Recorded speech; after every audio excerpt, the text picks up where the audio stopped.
हर खबर पर होगी आपकी पकड़। डाउनलोड कीजिए एबीपी लाइव ऐप।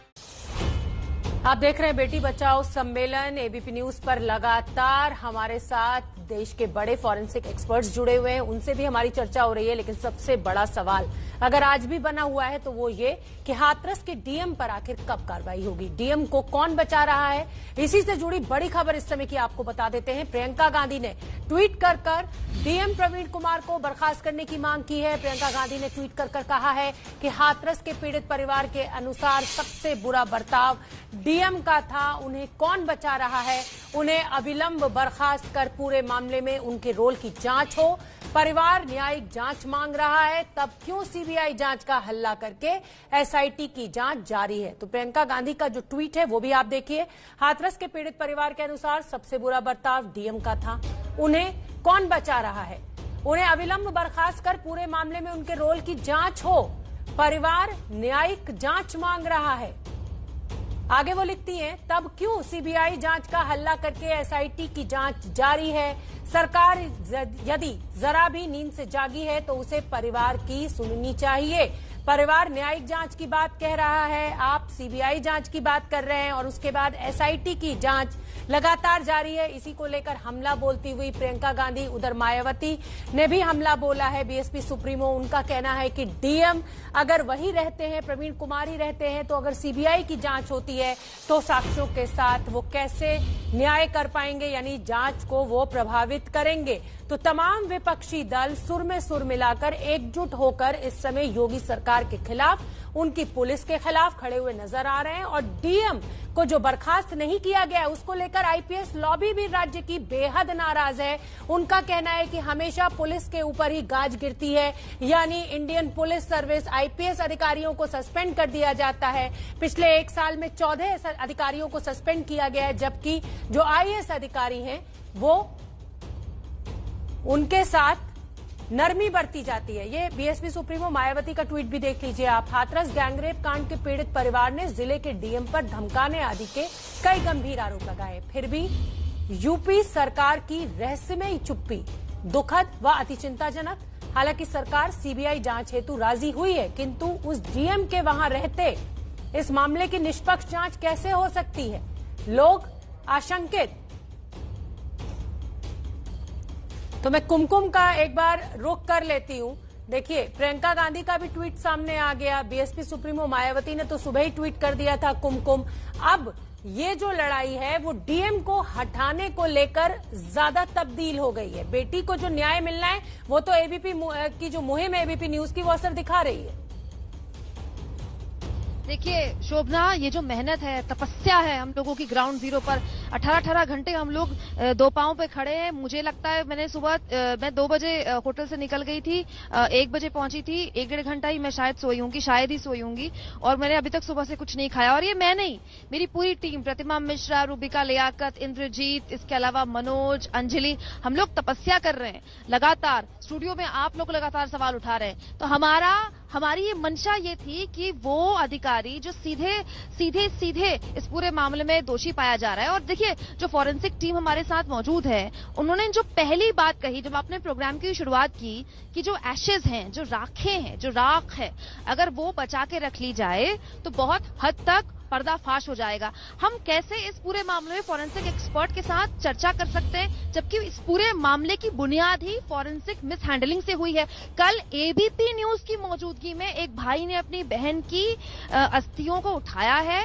बड़ा भावुक पल था शोभना, किसी पत्रकार को देखना ना पड़े, वो यात्रा ना करनी पड़े किसी भाई के साथ, जब वो कलश में ले जा रहा है, खाली कलश ले जा रहा है और फिर अपने सामने उस राख को, बची हुई हड्डियों को भर रहा है और फिर वापस जा रहा है। मेरी तो आंखों में आंसू आ गए थे। भगवान न करे ऐसा कभी पल किसी पत्रकार के सामने आए, इसके लिए पत्रकारिता हम नहीं करते हैं। लेकिन आप सोचिए, 3 दिन हो गए, 3 से 4 दिन हो गए उस बच्ची को जलाए हुए। अंतिम संस्कार भी नहीं कहा जाएगा उसको, उस बच्ची को जलाए हुए। किसी ने, अगर कोई इतना ही जांच के लिए, एसआईटी क्या जांच कर रही है, कोई इतना ही जांच के लिए आतुर है, किसी ने वहां उसकी राख उठा ली, किसी ने वहां उसकी हड्डियां उठा ली, हो जाता डीएनए पता चल जाता।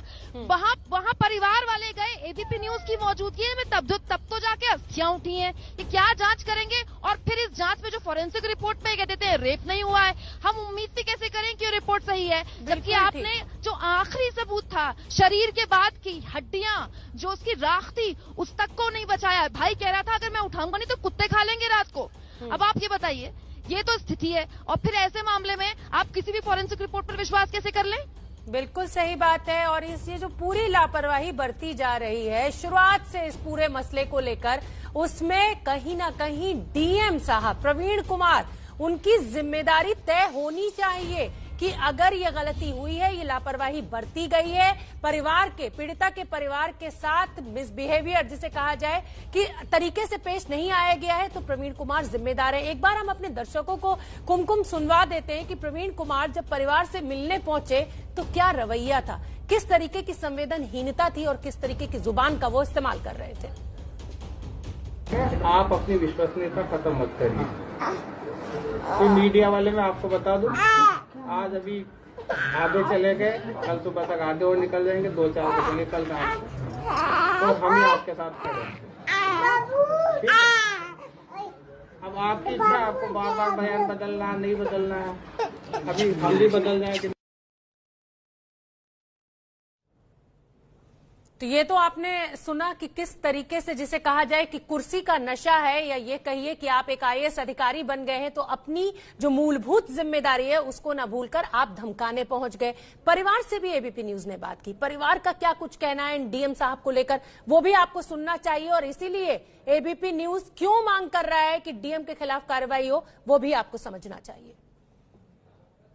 डीएम साहब आपको धमकाने आए, जो ऑडियो वीडियो वायरल हुआ बाद में, आप लोगों ने तब कहा कि आपने हमें अंत्येष्टि नहीं करने दी, आपने अस्थियां दी नहीं, इलाज ठीक से दिया नहीं, अब आप धमकाने आ गए। बोला था मैम, उन्होंने यही बोला कि कोरोना से मरती तो इतना मुआवजा नहीं मिलता आपकी कुछ। आपने सुना अपने कान से डीएम ने बोला? जी मैं यहीं खड़ा था, मैंने उन्हें तुरंत रोका, उनके हाथ जोड़े कि सर आप जिला अधिकारी हैं, मैं आपके आगे हाथ जोड़ता हूँ, ऐसे अपशब्द मत बोलिए। तो उनके साइड में बैठे एसपी बोलते हैं ये कोई अपशब्द नहीं होते, हम आपको नसीहत दे रहे हैं। उन्होंने साफ साफ बोला कि नसीहत दे रहे हैं।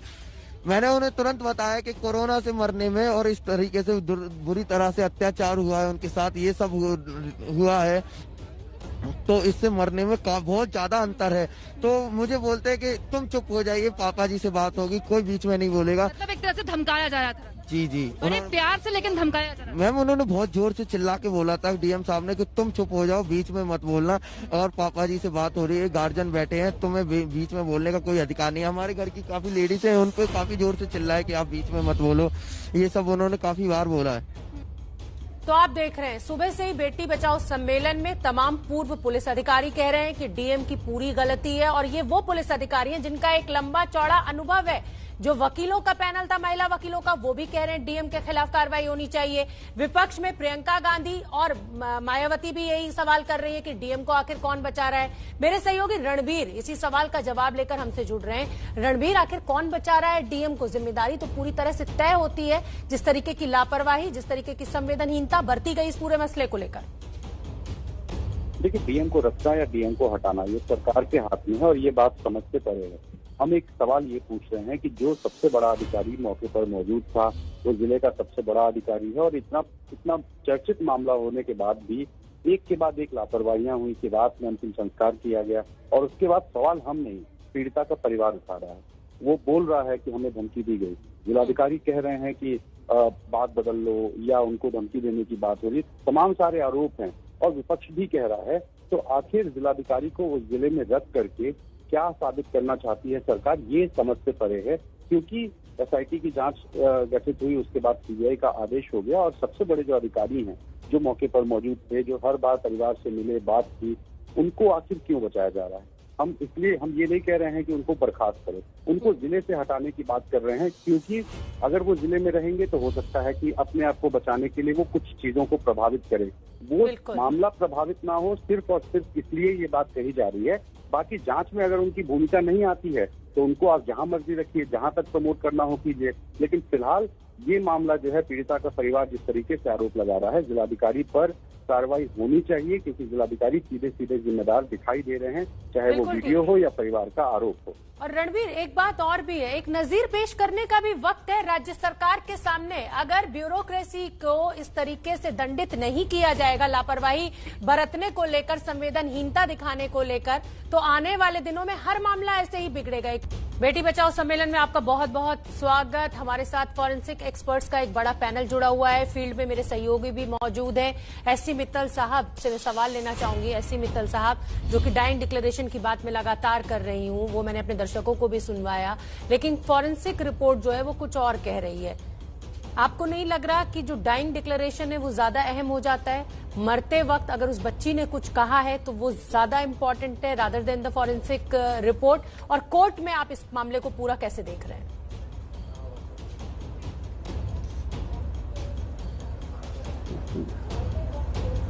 जी बिल्कुल, ये मुझे आप 1 मिनट दे दीजिएगा, मैं बात को ठीक से आपको समझा पाऊं अपने दर्शकों को। आपके चैनल के माध्यम से मैं कुछ आपको बताना चाह रहा हूं। जो डाइंग डिक्लेरेशन है वो तो लॉ के हिसाब से सुप्रीम है, उसमें तो कोई डाउट ही नहीं है कि जो डाइंग डिक्लेरेशन है उसको कोर्ट जो है बहुत ज्यादा महत्व देता है। लेकिन ये जितनी भी रिपोर्ट्स अभी नेगेटिव भी आई हैं या जो डाउटफुल रिपोर्ट्स हैं, उसके बावजूद भी हमारे पास अभी बहुत काम करने का स्कोप है। मैंने CFSL की, CBI की 35 साल लैब में काम किया है। उनका जो वर्किंग का तरीका है, अभी जो केस CBI को दिया जाएगा, सबसे पहले वो क्राइम सीन को जाके रिकंस्ट्रक्ट करेंगे। इसलिए मेरा पहला मैसेज ये है कि जो क्राइम सीन, जो घटना स्थल है, उसको एकदम प्रिजर्व कर लिया जाए, उसमें कोई भी छेड़छाड़ ना की जाए और उसमें कोई भी आदमी जाए ना। क्योंकि जो CFSL या CBI की टीम जाएगी वो सबसे पहले जाके वहां पर साक्ष्य तलाशेगी, और जब साक्ष्य तलाशेगी, जैसे ये रेप केस या रिमार्क्स रेप किया जा रहा है, अगर सीमन नहीं भी मिला तो कई बार क्या है कि किसी चुन्नी से, किसी कपड़े से, किसी रुमाल से वो जो सीमन वगैरह उसको साफ करके वहां फेंक देते हैं। इस टाइप का कोई साक्ष्य मिल सकता है, या वहां पर कोई फुटप्रिंट या कोई और फिंगरप्रिंट या कोई और चीज उसके पास से गिर गई हो, वो चीज एक्यूज की या दर्ज की मिल सकती है। रिपोर्ट आ चुकी है ना, बहुत जरूरी है। मित्तल साहब, अब तो रिपोर्ट आ चुकी है, छोटा सा जवाब। नहीं, कोई बात नहीं, अभी सुनिए, मेरे को आप 1 मिनट दीजिए, मेरे को सुनिए। ऐसे हमारे CBI की इन्वेस्टिगेशन में और इंटरनेशनल इन्वेस्टिगेशन में केसेस हैं जहां 2-3 साल के बाद भी फॉरेंसिक एविडेंस आया है। सुनिए ना, मेरी बात को सुनिए। ठीक है, मेरे पास समय नहीं है सर, मैं क्षमा चाहती हूँ। नहीं आया कि जो लड़की ने वो कपड़े पहने हुए थे। हाँ सर, मैं क्षमा चाहती हूँ, मेरे पास समय इतना ही है। बेटी बचाओ सम्मेलन आप देख रहे हैं, मेरे साथ फॉरेंसिक एक्सपर्ट्स का एक पैनल जुड़ा हुआ है। डॉक्टर BM मिश्रा, मैं आपका रुख करना चाहूंगी। आप पूरी चर्चा सुन रहे हैं, क्या कुछ कहना चाहेंगे आप? जी जी, एक्चुअली मेडिकली तो ये प्रूफ नहीं हो रहा, कोरोबोरेशन नहीं हो रहा कि it is case of sexual assault. लेकिन अगर डाइंग डिक्लेरेशन है तो it self is sufficient ground for the conviction under 376।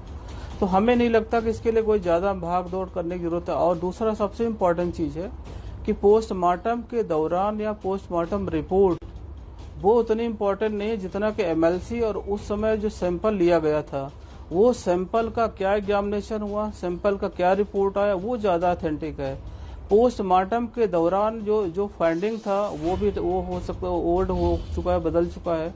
Postmortem के जो सैंपलिंग हुआ वो काफी लेट हो चुका है, इसलिए उसका कोई रिलेवेंसी नहीं है।